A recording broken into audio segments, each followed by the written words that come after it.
Welcome to the 18th module of Chapter Light.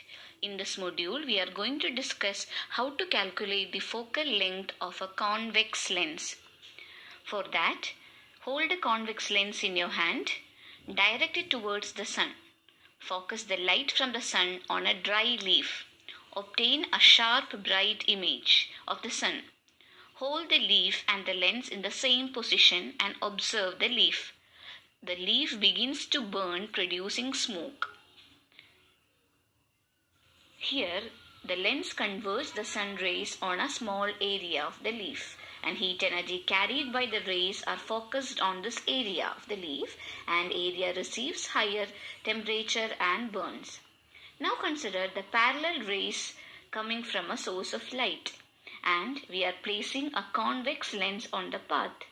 Here you can see that it is converging at a point, but the ray which is falling along the optical center is not undergoing any refraction because it is normal to the surface of the lens.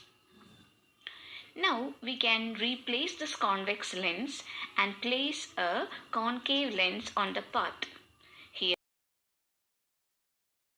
the rays are diverging, but when you see, the rays are diverged from a point towards the left of the lens. So convex lens is a converging lens and concave lens is a diverging lens. So by this activity, the distance between the position of the lens and the position of the image of the sun gives the approximate focal length of the lens. Thank you.